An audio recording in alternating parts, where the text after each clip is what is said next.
Eagles. The Giants. Giants. Yay, the Giants. I agree.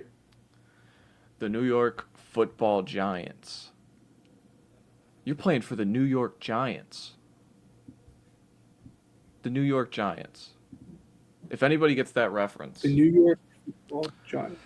that'd be great. No, but they finished 4-13 last year. Cleaned house along the coaching staff. Pretty good offensive metrics. The defense once again, just underperformed in a pretty massive way. Jaxson Dart, his biggest enemy, the blue injury tent. Gotta stay out of that one. Gotta stay away from that one. But their big coaching hire, getting John Harbaugh from Baltimore, sweeping him up, I think it was within 6 days of him finalizing the firing from Baltimore. He signed with the Giants. They brought in Matt Nagy, Greg Roman, Brian Callahan, the unholy trinity of offensive coaches of the last half decade, and then Denard Wilson over from Tennessee to call the defense. He worked with him in in Baltimore, and then we get into their free agents. Kept Jermaine Illuminor, who was a positive story last year. Micah McFadden is kind of a depth rotation linebacker, but for the most part brought in a ton of just new guys, new faces. Isaiah Likely, not so new, comes over from Baltimore. Tremaine Edmonds, Greg Newsome, DJ Reader, Jordan Stout, the punter, Pat Ricard, the fullback from Baltimore, Darius Washington, he's from Baltimore, Shelby Harris, and then just 5 veteran receiver signings, including Darnell Mooney, Juju Smith, who's already been cut, Odell is probably the headline one, Calvin Austin, just a ton of guys that just throwing darts at a dartboard and see if 2 of them stick. Like, I bet Odell sticks and whoever the best of the rest is.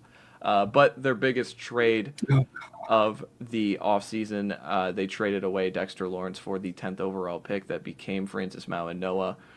Their big free agency departures, Wan'Dale Robinson, Cordell Flott, Daniel Bellinger, all going to Tennessee, ironically enough. And then Dane Belton, Austin Schlottman, Greg Van Roten, and Bobby Okereke. Their draft, they picked 5 and 10. They picked Arvell Reese out of Ohio State, Mauigoa, as mentioned, Colton Hood in the second round after it seemed they got sniped on Cade McDonald. And then they traded up for Malachi Fields, and then they had 3 day 3 selections. The remaining questions. I think this is all about Harbaugh kind of setting a tone, making this his in a way.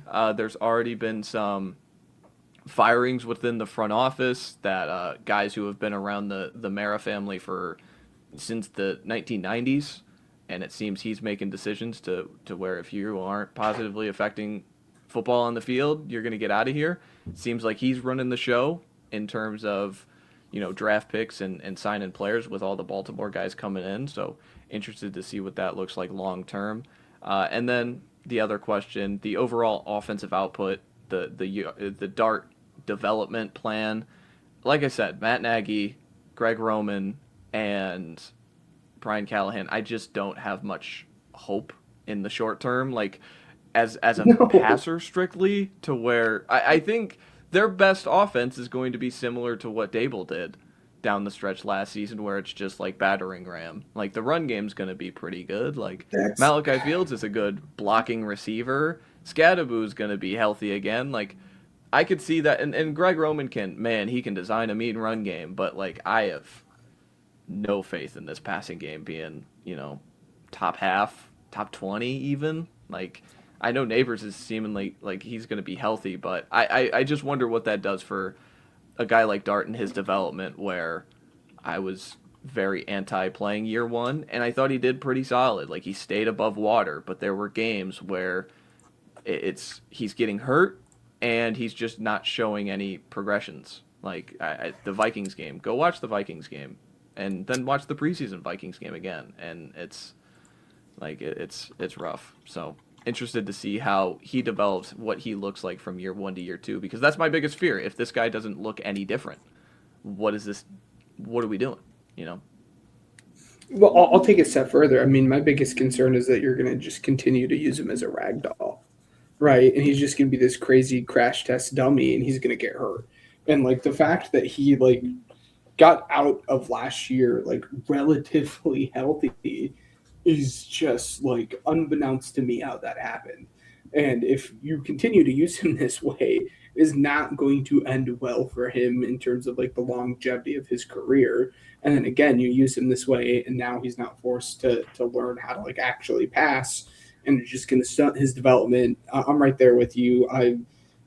It is a huge concern for me. And again, the guys that they brought in to help this young quarterback develop are just not the guys that have ever been able to do that. Um, it, it's a lot of head scratching moves in terms of what the direction of this team is, because you want it to be up, but some of their moves just don't feel like that's what they're trying to do.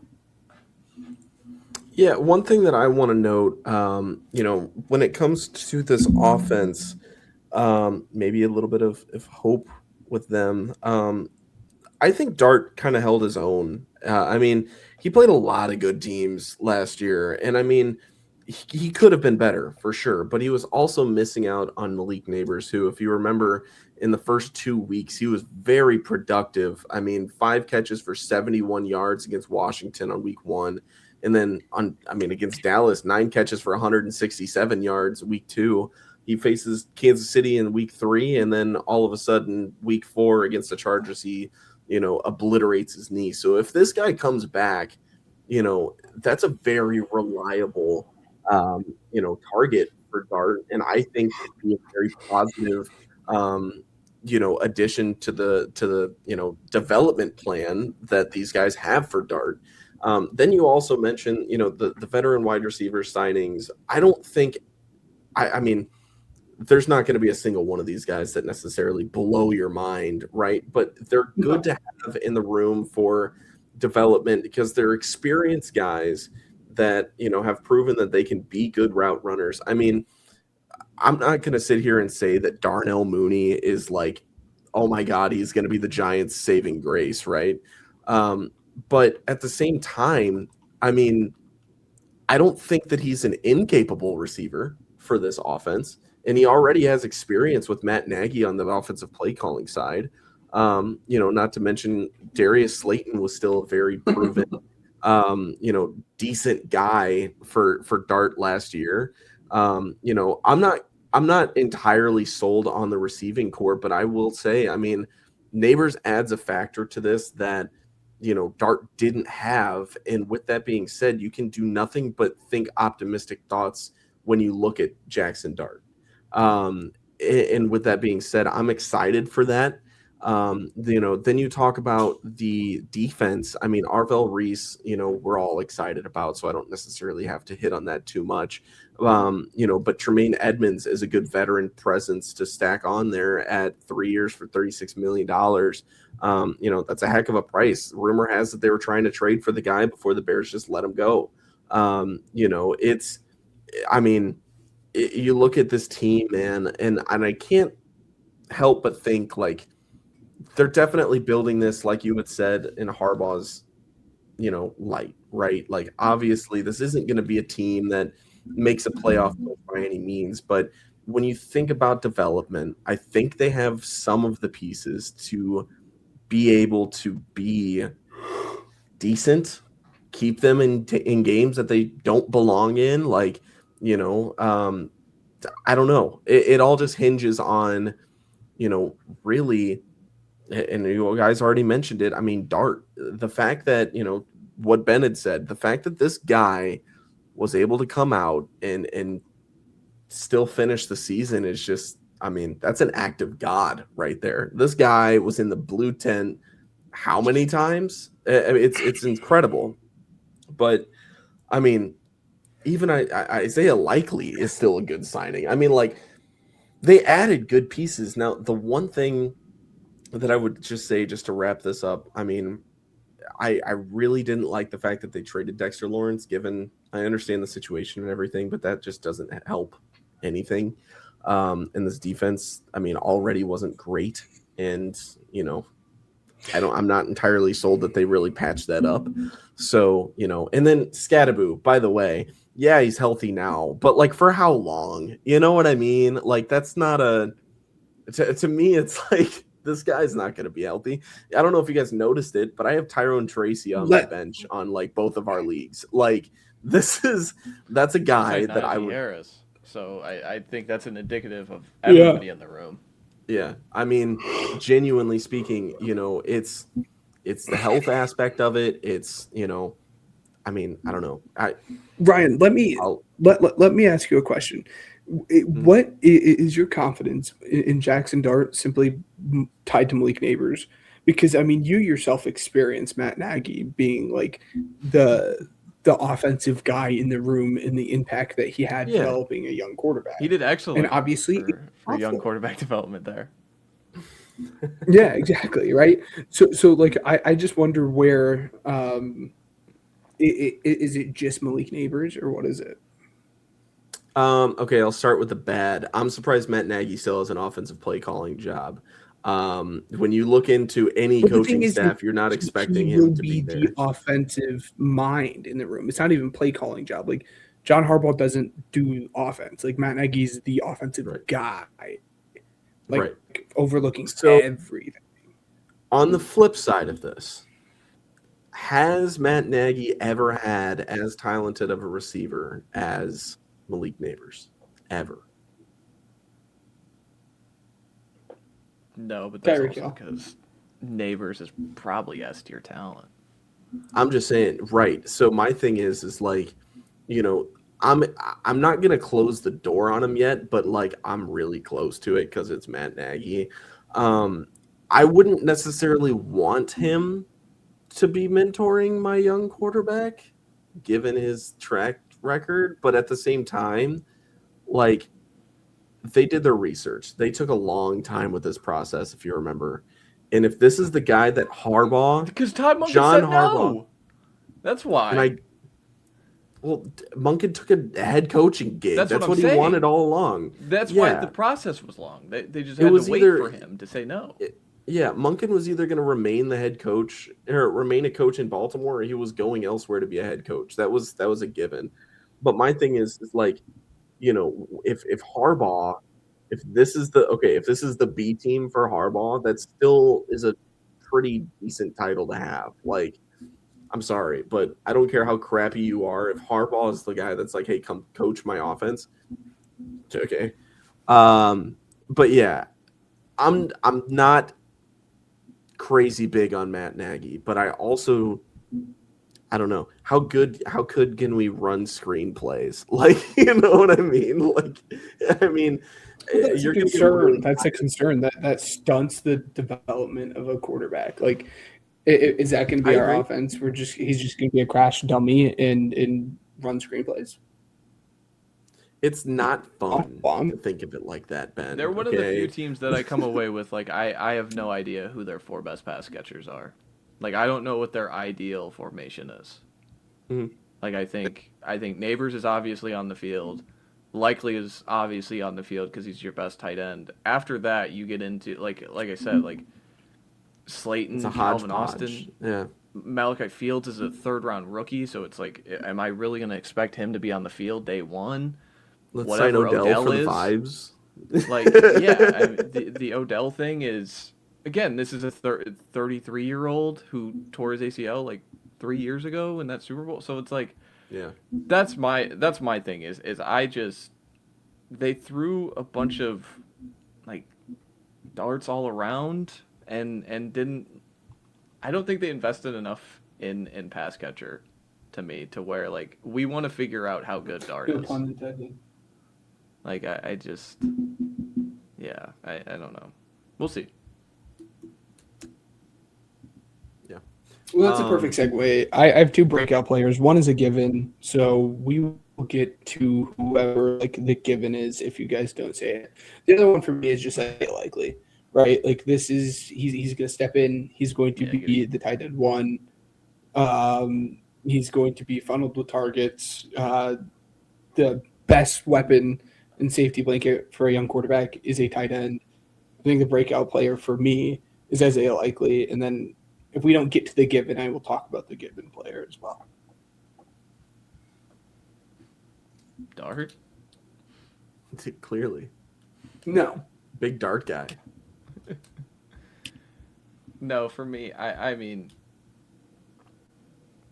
I don't know. Like Arvel Reese, like I don't. There's either Wendell you're Carter. established as like a fine player, or you're kind of buried on the depth chart.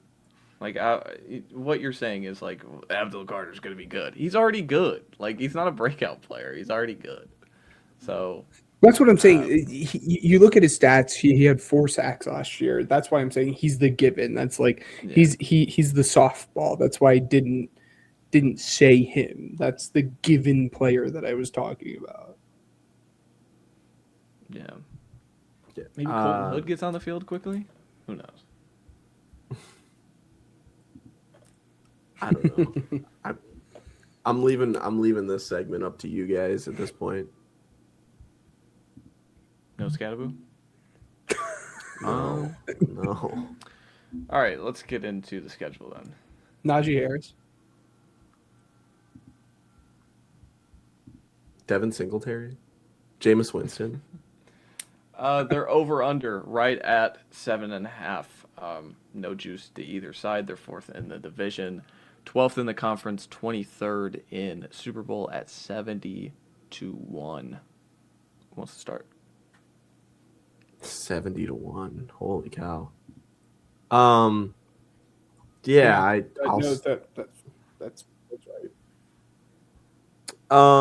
They start 0-2. They lose to the Cowboys, lose to the Rams. I'll have them beat the Titans, beat the Cardinals, lose to the Commanders, and I think I had the Saints beating them. So yeah, they'll go 2-4 to start. I have them. I'll make it easy. I have the same exact record prediction. Like it's lost to the Cowboys, Rams, beating the Titans, Cardinals, lost to the Commanders, Saints. Sorry to cut you off, Matt, but that was 2-4. It's too easy.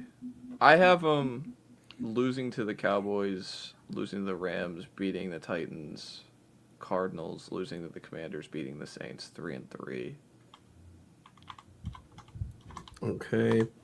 I have them losing to the Texans, losing to the Eagles, beating the Commanders, losing to the Jags, beating the Colts, to go, I believe that's 4-9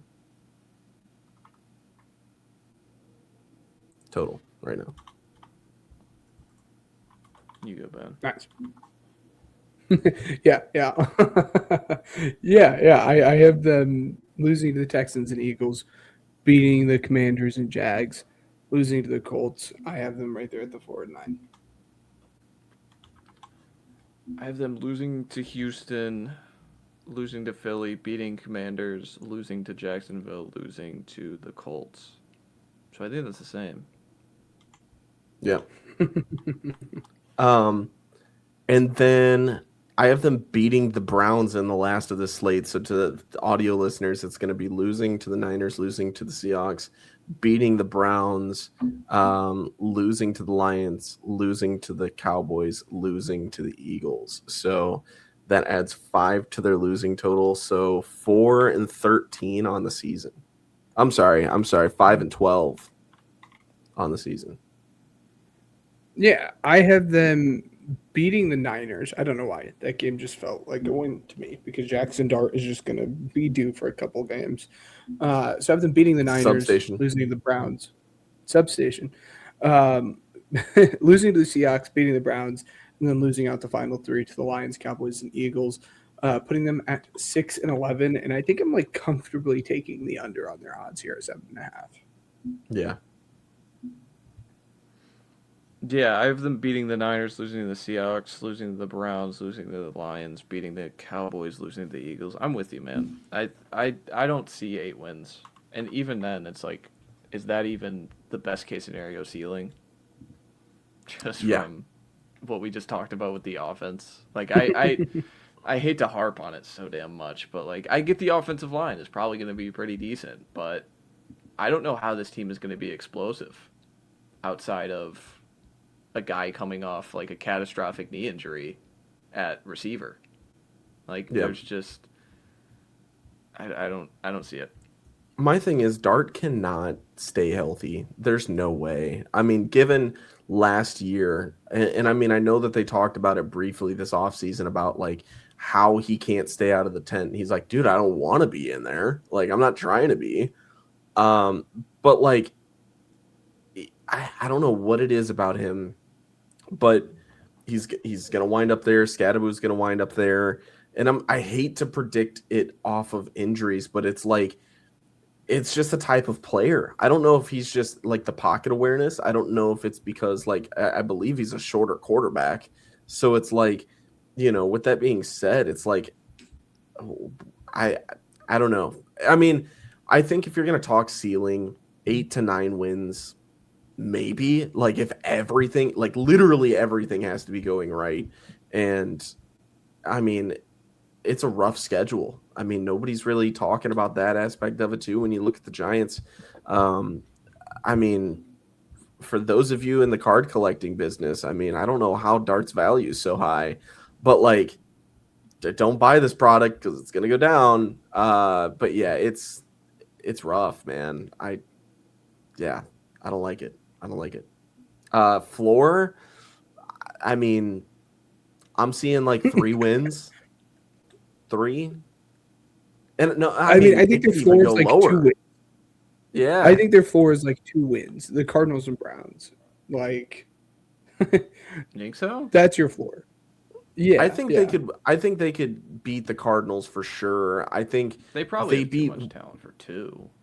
I was going to say I think they beat either the Browns or Titans, but like for some reason the Browns game kind of sticks out, and like maybe the Browns figure it out against this one. I don't know. It's late in the season.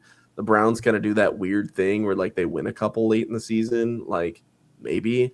But I mean, still, for a floor, I mean, like this is the bare minimum. I still think 3 wins probably. Like they're beating the Commanders once. They're gonna beat two of the Browns, Titans, Cardinals, Saints,